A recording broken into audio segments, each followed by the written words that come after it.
Mariing kinundina ng COMELEC ang pamamaril sa Provincial Election Supervisor sa Sulu nitong Sabado. Isa namang politiko ang tinitingnang nasa likod ng insidente. Yan ang ulat ni Luisa Erispe. Pinaulan na ng bala ang SUV na ito na sinasakyan ang inambush na Sulu Provincial Election Supervisor noong Sabado sa Zamboanga City. Sa mga litratong isinapubliko ng Commission on Elections, makikita ang tama ng bala sa windshield at mayroon pang bakas ng dugo sa passenger seat ng sasakyan kung saan tinamaan sa ulo at namatay ang kapatid ng COMELEC official. Ang election supervisor, kinilala bilang si Attorney Vidsvar Julie Amil at ang kanyang kapatid naman ay si Nasser Amil Asiri. Sabi ng COMELEC, hindi nila palalagpasin ang pangyayari dahil kung tutuusin, hindi ito ang unang beses na may nangyaring pananambang sa tauhan ng COMELEC, kundi ito na ang pangatlong insidente na tauhan mismo ng komisyon ang naging target.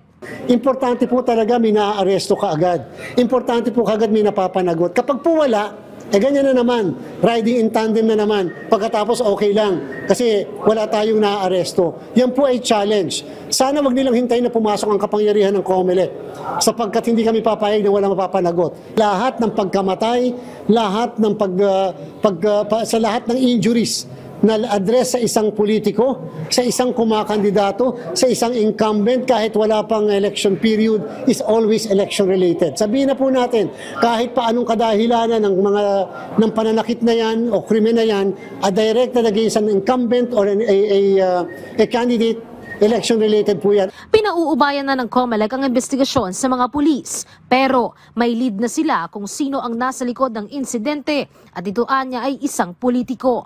Ang nakikita naman dahilan ay ang hiling ng politiko sa kanilang provincial supervisor na paglipat ng presinto na hindi naman napagbigyan.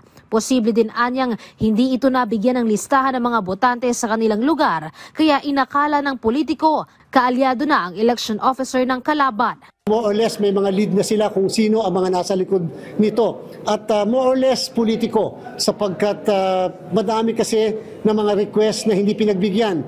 Sa kabila naman ng insidente, hindi pa rin kinokonsidera ng COMELEC na ilagay sa COMELEC control o areas of concern ang probinsya dahil itinuturing pa ring isolated case ang pangyayari. Ang isang insidente ng karahasan ay hindi dapat gawing basehan para sabihin na ang buong probinsya ay dapat ilagay sa tinatawag na COMELEC control or area of concern. Mali po yun sapagkat napaka-unfair doon sa ekonomiya, sa pamamahala, sa LGU ng mismong lugar. Hindi natin mapipigilan ang mga taong gagawa ng krimen. Sa buong bansa po yan. Pero ang importante, napapanatili pa rin malinis at maayos yung lugar. Nanawagan naman muli ang COMELEC sa PNP at DILG. Tulungan silang mabuwag ang private armed groups na mga politiko dahil posibleng maging banta ito sa maayos na halalan. Samantala, ngayong araw naman, kahit malapit na ang araw ng Pasko, patuloy pa rin ang paghahanda ng COMELEC para sa darating na eleksyon. Katunayan, tinest ngayong araw ang trusted build o ang buong sistema na gagamitin para sa automated election sa susunod na taon. At lumabas na matagumpay ang testing.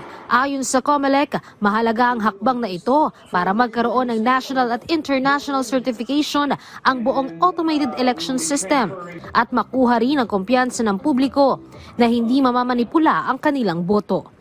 Luisa Erispe para sa Pambansang TV sa Bagong Pilipinas.